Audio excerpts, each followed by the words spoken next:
وہ فرعون جسے لگتا تھا کہ میری سلطنت کبھی ختم نہیں ہوگی، لیکن جب وہ وقت آیا حضرت موسیٰ علیہ السلام اپنے ماننے والوں کو لے کر چلے اور پیچھے سے فرعون اس کا مقابلہ کرنے کے لیے، اور حضرت موسیٰ علیہ السلام اور اس کی ماننے والے، اس پر ایمان لانے والوں کو ختم کرنے کے ارادے سے گئے۔ حضرت موسیٰ علیہ السلام اور ان کے ماننے والے جو تھے ان کے پاس کوئی اتنا ہتھیار نہیں تھا، لاؤ لشکر نہیں تھا، لیکن اس کا ایمان خدا پر تھا، اس کا ایمان اللہ پہ تھا، لیکن انسان تھا، گھبرا گیا۔ جیسے ہم اور آپ ہیں، انسان ہیں، حالات کو دیکھتے ہیں تو گھبراہٹ ہونے لگتی ہے، لیکن ہمارا بھی ایمان اللہ تعالیٰ پہ ہے۔ جب تک اللہ نہیں چاہے گا کوئی کسی کا کچھ بگاڑ نہیں سکتا۔ وہ بھی انسان تھے جو موسیٰ علیہ السلام کے ماننے والے تھے، جو موسیٰ علیہ السلام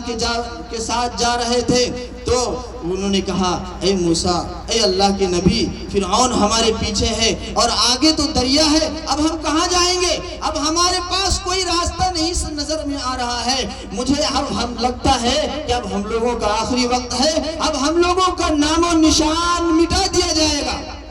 لیکن موسیٰ علیہ السلام نے کہا نہیں، نہ گھبراؤ مسلمانوں، خدا کی شان باقی ہے، گھبرانے کی ضرورت نہیں ہے۔ چنانچہ اللہ تبارک و تعالیٰ کا حکم آیا کہ تمہارے ہاتھ میں جو لاٹھی ہے اس لاٹھی کو دریا پر دے مارو۔ موسیٰ علیہ السلام نے اپنی لاٹھی کو دریا میں مارا اور ایک بالکل راستہ بن گیا، اور موسیٰ علیہ السلام اور ان کے تمام ساتھی دریا کو پار کر گیا۔ اور فرعون جسے اپنی طاقت پہ ناز تھا، گھمنڈ تھا، جسے اپنی دولت پہ ناز تھا، جب وہ پار کرنے لگے تو دریا پھر سے آپس میں مل گئے، اور وہ فرعون جو خدائی کا دعویٰ کر رہا تھا ایک پانی کے اندر ڈوب کر مر گیا، ختم ہو گیا۔ آج موسیٰ علیہ السلام کو ماننے والے، اس کے نام لینے والے پوری دنیا کے اندر موجود ہیں، فرعون کا نام لینے والا کوئی نہیں ہے۔ تو میرے دوستو، بھائیو اور بزرگوں، آج کے حالات بہت ہی مایوس کن ہیں، لیکن ہمارا اور آپ کا اگر اللہ پر ایمان رہا، اگر اللہ پہ بھروسہ رہا، اگر اللہ پہ یقین رہا، اس بات کا ایمان رہا کہ جب تک اللہ تعالیٰ نہ چاہے کوئی ہمارا کچھ بگاڑ نہیں سکتا۔ نور حق شمع الہی کو بجھا سکتا ہے کون؟ جس کا حامی ہو خدا اس کو مٹا سکتا ہے، کوئی نہیں مٹا سکتا۔ لیکن اس کے لیے شرط ہے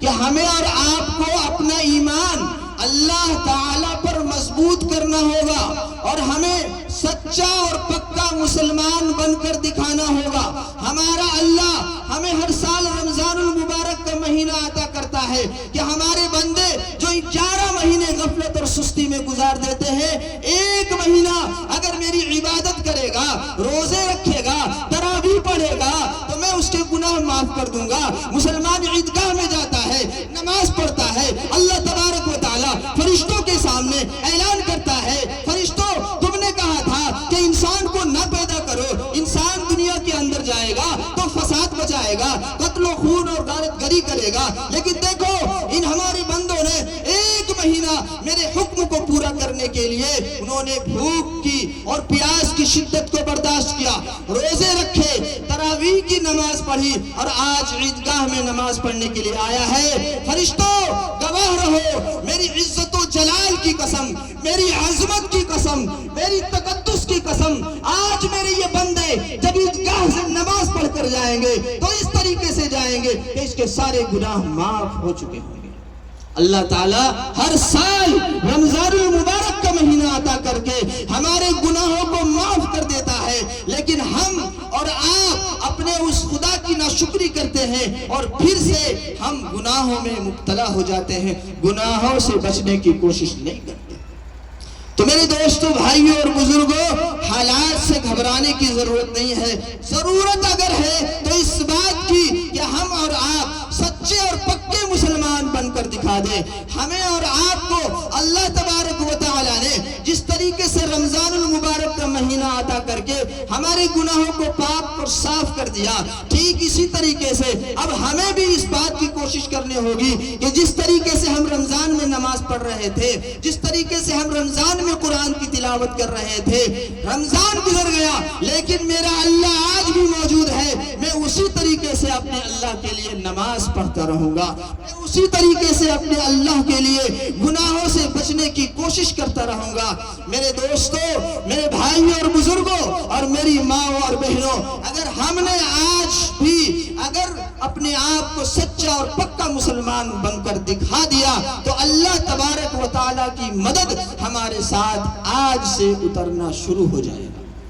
آج سے ہمارے سامنے اللہ کی مدد اترنی شروع ہو جائے گی اور پھر سے ہم کامیاب اور کامران ہو جائیں گے، اسی طریقے سے جس طریقے سے حضرت عمر رضی اللہ تعالی عنہ نے آدھی سے زیادہ دنیا پر حکومت کر کے دکھائی۔ مسلمانوں کا ایک رعب تھا، ایک دبدبا تھا، لیکن جب ہم مسلمان اللہ کو بھول گئے، رسول اللہ کو بھول گئے، اس کے